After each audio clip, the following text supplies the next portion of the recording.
નમસ્તે વિદ્યાર્થી મિત્રો, હાર્દિક સર એકેડમી યુટ્યુબ ચેનલમાં આપ સૌનું ખૂબ ખૂબ સ્વાગત છે. આજનો જે વિડીયો છે એમાં આપણે ચર્ચા કરશું 15મી જૂનના તમામ અગત્યના કરંટ અફેર. સૌથી પહેલા તો કોન્સ્ટેબલની પરીક્ષા સમાપ્ત થઈ ચૂકી છે. આશા રાખું છું આપ સૌનું પેપર સારો ગયો છે અને લેવલ દર વર્ષે હોય છે એના કરતાં સ્લાઇટલી ટફ હતું જ આ વખતે પણ.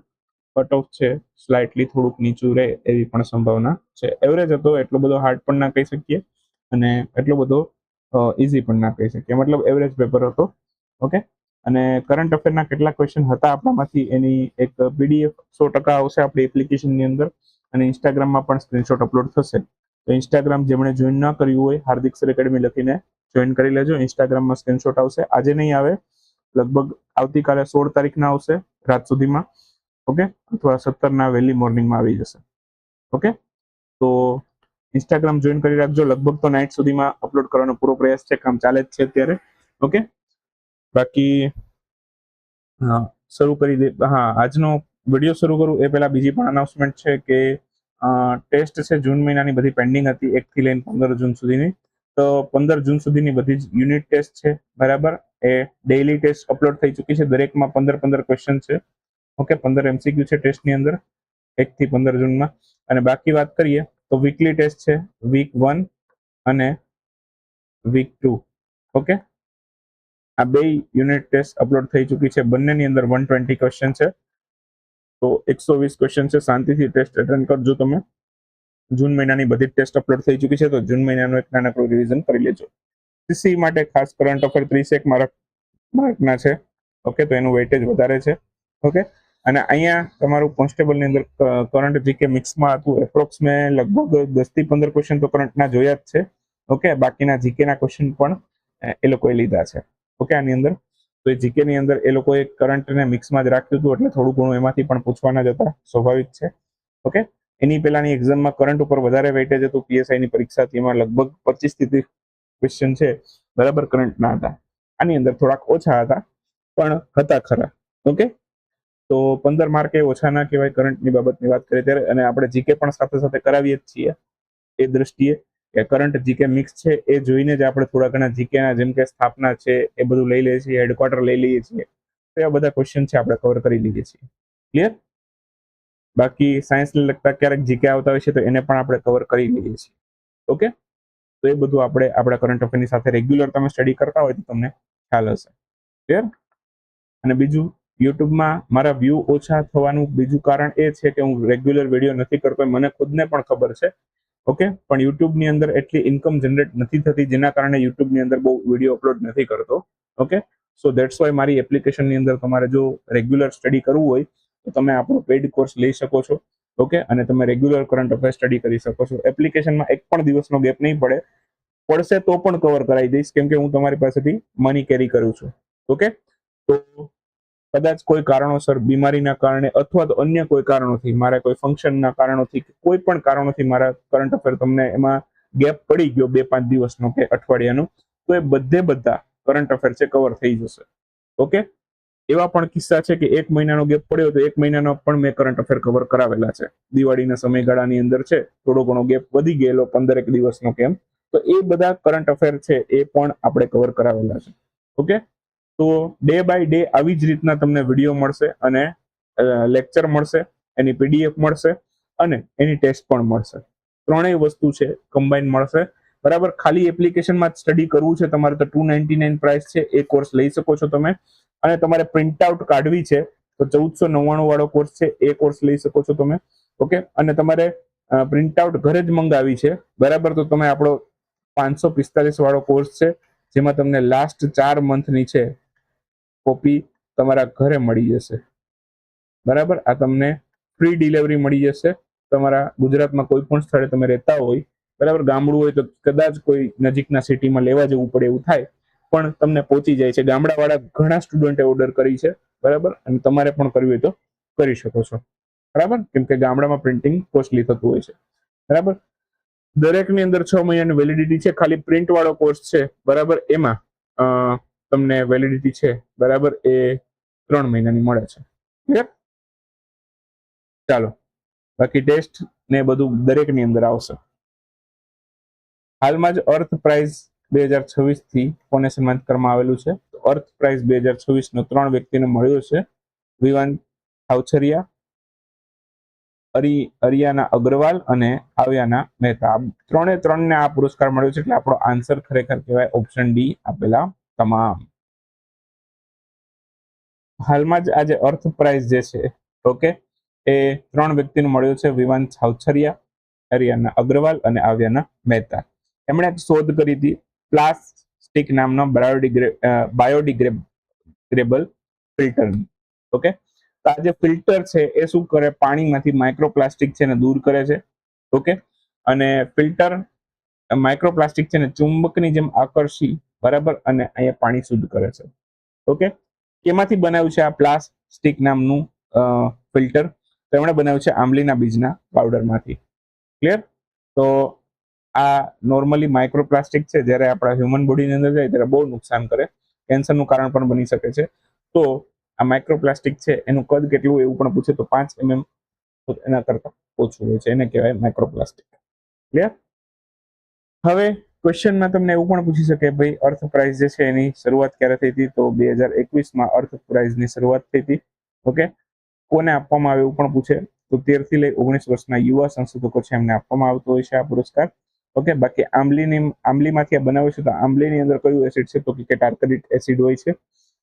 બાકી પુરસ્કાર કોણ આપે છે? યુએનઈપી આપે છે, યુનાઇટેડ નેશન્સ એન્વાયરમેન્ટ પ્રોગ્રામ, એમના દ્વારા આ પુરસ્કાર આપવામાં આવે છે. ઓકે, અને એની સ્થાપના 5 જૂન 1972 થઈ હતી, અને 5 જૂનને આપણે વિશ્વ પર્યાવરણ દિવસ તરીકે પણ ઉજવીએ છીએ. બાકી આવા જ કુદરતી સ્ત્રોતોમાં કયા કયા એસિડ હોય છે? જેમ કે લીંબુ, નારંગી બંનેમાં સાઇટ્રિક એસિડ હોય છે, ટમેટામાં ઓક્ઝેલિક એસિડ હોય છે, ખાટું દહીં કે છાશ એમાં લેક્ટિક એસિડ હોય છે, વિનેગાર એને એસિટિક એસિડ કહેવાય છે, કીડીના ડંખની અંદર ફોર્મિક એસિડ હોય જેને મિથેનોઇક એસિડ પણ કહેવાય છે. હવે આવા બધા પ્રશ્નો છે ને પૂછે કે ફલાણા પદાર્થની અંદર કયું એસિડ હોય છે, આ તમને જીકેમાં ક્વેશ્ચન પૂછાતા હોય છે. એ ટાઈપના ક્વેશ્ચનો પણ આપણે તમને અહીંયા સાથે સાથે કરાવીએ છીએ, જેથી તમારું થોડુંક જીકે પણ સ્ટ્રોંગ બનતું જાય. સંયુક્ત રાષ્ટ્ર વૈશ્વિક સડક સુરક્ષા સપ્તાહ કઈ તારીખે ઉજવાયેલો છે? હાલમાં સંયુક્ત રાષ્ટ્ર વૈશ્વિક સુરક્ષા સપ્તાહ છે 12 થી લઈ 18 મે સુધી ઉજવાયેલું છે. તો આન્સર આવશે 12 મે થી 18 મે. ઓપ્શન એ આપણો આન્સર બનશે. હાલમાં જ 2007 સૌથી પહેલી વખત આની ઉજવણી થઈ હતી સંયુક્ત રાષ્ટ્ર વૈશ્વિક સુરક્ષા સપ્તાહની. ઓકે, તો 12 મે થી 18 મે દરમિયાન ઉજવાયેલો છે. 2007 સૌથી પહેલી વખત ઉજવાયેલો છે. અત્યારે 2026 9મી વખત સંયુક્ત રાષ્ટ્ર વૈશ્વિક સુરક્ષા સપ્તાહ છે આપણે ઉજવી રહ્યા છે. બાકી ભારત સરકારે સડક દુર્ઘટનાથી થતા મૃત્યુની અંદર 50% મૃત્યુ ઘટાડવાનો લક્ષ્યાંક રાખ્યો છે, અને 2030 સુધીમાં આ લક્ષ્યાંક પૂરો કરવાનો છે. ઇન્ટરનેશનલ એલ્બિનિઝમ અવેરનેસ ડે કઈ તારીખે ઉજવાયેલો છે? હાલમાં જ ઇન્ટરનેશનલ એલ્બિનિઝમ અવેરનેસ ડે 13 જૂને ઉજવાયેલો છે. આનું 2026 માટે થીમ રાખી છે એ છે proudly in the my skin celebrating all skin tone. Okay, normally albinism કોને કહેવાય? તો આ ટાઈપનું તમે બાળક જોવો છો, બરાબર. નોર્મલી મેલેનિન નામનું તત્વ જાણે ચામડીની અંદર ઓછું થઈ જાય, બરાબર, ત્યારે આ ટાઈપની વ્હાઇટ સ્કિન બને છે, બરાબર. તો આપણી જે સ્કિનનો નેચરલ કલર છે એ કેને આભારી છે? બરાબર, ચામડીનો કલર મેલેનિન નામના તત્વને આભારી છે. એના અભાવથી આ ટાઈપનો રોગ થાય છે, એને કહેવાય એલ્બિનિઝમ. ઓકે, તો ક્યારેક ને ક્યારેક તમે આ વ્યક્તિ તમારી આસપાસમાં પણ જોયા હશે. તો એવા લોકો પ્રત્યે કોઈ ભેદભાવ ન થાય, બરાબર, એ માટે થઈને એમના પ્રત્યે આ અવેરનેસ ફેલાવવા માટે દિવસ ઉજવાય છે, બરાબર. બાકી યુએન દ્વારા આ દિવસ ઉજવાય છે. 2015 સૌથી પહેલી વખત ઉજવાયેલો છે. થીમ યાદ રાખી શકો છો, તમે પૂછી શકે છે. વિશ્વ રક્તદાતા દિવસ, વર્લ્ડ બ્લડ ડોનર ડે કઈ તારીખે ઉજવાયેલો છે? હાલમાં 14 જૂને વિશ્વ રક્તદાતા દિવસ ઉજવાયેલો છે. 2004 સૌથી પહેલી વાર ઉજવાયો. 26ની થીમ છે one drop of humanity, give blood, save lives. અને દિવસની ઉજવણી WHO દ્વારા કરવામાં આવે છે. થીમ પણ એમના દ્વારા જાહેર કરવામાં આવ્યું છે. એના પછીનો ક્વેશ્ચન છે ઓકુસ અંડર વોટર ડ્રોન પ્રોગ્રામ, આની શરૂઆત કરવામાં આવી હતી હાલમાં જ. ઓકુસ ગઠબંધન છે એ ક્યારે સ્થપાયું છે? ઓકુસ ગઠબંધન લેટેસ્ટ 2021 સ્થપાયેલું છે. આન્સર આવશે 21, ઓપ્શન ડી. હાલમાં જ ઓકુસ ગઠબંધન દ્વારા છે અંડર વોટર ડ્રોન પ્રોગ્રામ શરૂ કરવામાં આવેલો છે. આ એકચ્યુઅલમાં એક સંગ્રીલા ડાયલોગ થયો હતો, એ દરમિયાન આની શરૂઆત કરવામાં આવી છે. સંગ્રીલા ડાયલોગ ક્યાં થયો હતો? તો કે સિંગાપોર ખાતે. તો સિંગાપોર ખાતે છે આ ડાયલોગ થયો હતો, બરાબર. એ દરમિયાન આ ઓકુસ ગઠબંધન દ્વારા અંડર વોટર ડ્રોન પ્રોગ્રામ છે, બરાબર, એ શરૂ કરવામાં આવ્યો છે. તો પાણીની અંદરના પણ ડ્રોન આવી ગયા છે, હવાવાળા તો આવતા જ પાણીવાળા પણ આવી ગયા છે. ઓકુસમાં એ ઓસ્ટ્રેલિયા માટે છે, યુકે છે, યુનાઇટેડ કિંગડમ માટે છે, ને યુએસ છે એ યુનાઇટેડ સ્ટેટ ઓફ અમેરિકા માટે છે. આ ગઠબંધનની શરૂઆત છે, બરાબર, 2021માં થઈ હતી.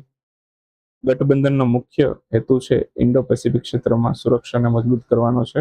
ઓકે, બાકી હમણાં જ ઓકુસ ગઠ હેઠળ છે ઓસ્ટ્રેલિયાએ પરમાણુ ઉર્જા સંચાલિત સબમરીન વિકસાવવા માટે પણ સહાય આપવામાં આવી હતી ઓસ્ટ્રેલિયાને, બરાબર. બાકી સંગ્રીલા ડાયલોગ એશિયાનો સૌથી મોટો સંરક્ષણ અને સુરક્ષા પરિષદ છે. ઓકે, એનું આયોજન international institute of strategic study દ્વારા કરવામાં આવે છે. આવો જ એક ડાયલોગ છે બીજો, રાયસીના ડાયલોગ, બરાબર. એ પણ ભારતનો મહત્વપૂર્ણ રાજકીય સંવાદ છે. રાયસીના ડાયલોગનું આયોજન ભારતનું વિદેશ મંત્રાલય કરે છે. ઓકે, બાકી ક્વાડ એમાં ભારત, જાપાન, અમેરિકા અને ઓસ્ટ્રેલિયા ચારેય દેશો છે. બસ, બાકી ઓટોનોમસ અંડર વોટર વ્હીકલ છે એને એયુવી કહેવાય છે, અને બાકી યુએવી ને અનમેન્ડ એરિયલ વ્હીકલ કહેવાય છે. આ બે માનવ રહિત ડ્રોન છે, એક પાણીમાં ચાલે, એક હવામાં ચાલે. ચર્ચામાં રહેલ પદ્મા બેરાજ પરિયોજના છે કયા દેશ દ્વારા હાલમાં આના માટે મંજૂરી આપવામાં આવી છે? તો પદ્મા બેરાજ યોજના માટે બાંગ્લાદેશે મંજૂરી આપી છે. તો આન્સર આવશે બાંગ્લાદેશ, ઓપ્શન સી. તો બાંગ્લાદેશ દ્વારા પદ્મા બેરાજ પ્રોજેક્ટ છે મંજૂરી આપવામાં આવી છે. આ બેરાજ છે, બરાબર, એ રાજબાડી જિલ્લામાં બનાવવામાં આવશે. બેરાજની લંબાઈ કેટલી હશે? ઓકે, આ બેરાજની લંબાઈ 2.1 કિલોમીટરની હશે. પરિયોજનાનો મુખ્ય હેતુ શું? તો કે દક્ષિણ પશ્ચિમ બાંગ્લાદેશ છે, બરાબર, એના પર જળ સંકટ છે દૂર કરવું. એ પ્રોજેક્ટથી કેટલું વીજળી ઉત્પાદન થશે? 113 મેગાવોટની વીજળીનું ઉત્પાદન થશે. બાકી ગંગા નદી બાંગ્લાદેશમાં પ્રવેશે એ પછી પદ્મા નામથી ઓળખાય છે. અને એક ક્વેશ્ચન હું તમને પૂછું, બ્રહ્મપુત્રા બાંગ્લાદેશમાં કયા નામથી ઓળખાય છે? તમે મને કહેજો. ઓકે, બાકી બાંગ્લાદેશની રાજધાની ઢાકા, તેમ ચલણ ટાકા, અને બિમ્સ્ટેકનું હેડક્વાર્ટર છે એ પણ બાંગ્લાદેશના ઢાકામાં છે. ભારત બાંગ્લાદેશની સરહદની લંબાઈ 4096 કિલોમીટરની છે, એ પણ યાદ રાખી શકો. 5 રાજ્ય ભારતના જે બાંગ્લાદેશ સાથે સરહદ ધરાવે છે એમના નામ: પશ્ચિમ બંગાળ, આસામ, મેઘાલય, ત્રિપુરા, મિઝોરમ. ઓકે, તો આ બાંગ્લાદેશ સાથે સરહદ ધરાવતા રાજ્ય છે. અગાઉ મેં તમને એક વિડીયોમાં ચીનના સરહદ વાળા રાજ્યો પણ કીધા હતા. ઓકે, એને પણ યાદ રાખજો. સૌથી લાંબી સરહદ બાંગ્લાદેશની પશ્ચિમ બંગાળ સાથે છે. ઓકે, એને પણ યાદ રાખજો. બાકી તિસ્તા નદીનો ઉદ્ગમ સિક્કિમમાંથી થાય છે. બસ, બીજું કઈ યાદ રાખવાની જરૂર નથી. લોજિસ્ટિક પોર્ટ પરફોર્મન્સ ઇન્ડેક્સ એમાં કયું એરપોર્ટ ડ્રાય બલ્ક શ્રેણીની અંદર પ્રથમ સ્થાન પ્રાપ્ત કર્યું છે? તો પારાદીપ પોર્ટે આમાં પ્રથમ સ્થાન પ્રાપ્ત કર્યું છે. તો ઓપ્શન સી આપણો આન્સર બનશે. તો હાલમાં જ ડ્રાય બલ્ક શ્રેણીની અંદર પારાદીપ પોર્ટ ઓથોરિટી જે છે ઓડિશાની, ઓકે, એને પ્રથમ સ્થાન મળ્યું છે. ઇન્ડેક્સ છે જવાહરલાલ નહેરુ પોર્ટ ઓથોરિટીના 37મા સ્થાપના દિવસના અવસર ઉપર જાહેર કરવામાં આવેલો છે. આ સમારોહની અંદર આપણા પોર્ટ શિપિંગ વોટર મંત્રી સર્વાનંદ સોનોવાલ ઉપસ્થિત રહેલા. સમારોહ દરમિયાન છે સાગર આંકલન પહેલ છે એ લોન્ચ કરવામાં આવી હતી. તો સાગર આંકલન પહેલ ક્યારે લોન્ચ કરવામાં આવી? તો આ જે જવાહરલાલ નહેરુ પોર્ટ ઓથોરિટી છે એનો 37મા સ્થાપના દિવસના અવસર ઉપર લોન્ચ કરવામાં આવી હતી. બાકી લિક્વિડ બલ્ક શ્રેણીની અંદર સિક્કા પોર્ટ છે ગુજરાતનું, એ પ્રથમ સ્થાને છે. કન્ટેનર કાર્ગો શ્રેણીની અંદર મુન્દ્રા પોર્ટને પ્રથમ સ્થાન પ્રાપ્ત થયું છે. બાકી પારાદીપ પોર્ટની વાત કરીએ તો ઓડિશામાં આવેલું છે, ઊંડા પાણીનું બંદર છે. મુખ્યત્વે અહીંયા લોખંડ કોલસાની હેરફેર માટે પારાદીપ પોર્ટ ઓડિશાનું જાણીતું છે. મુન્દ્રા પોર્ટ છે ભારતનું સૌથી મોટું ખાનગી કોમર્શિયલ બંદર છે. લોજિસ્ટિક પરફોર્મન્સ ઇન્ડેક્સ છે આ વર્લ્ડ બેંક જાહેર કરે છે. ભારતનો ક્રમ 22મો છે. નાવિક બંદર સંબંધિત ફરિયાદોના નિકાલ માટેનું ડિજિટલ પ્લેટફોર્મ છે. ભારતની અંદર ટોટલ મેજર બંદરોની સંખ્યા કેટલી છે? તો કે 13. આને પણ યાદ રાખજો. હાલમાં જ ચર્ચામાં રહેલ ગૂગલનો ડીબગ પ્રોગ્રામ છે કોની સાથે સંબંધિત છે?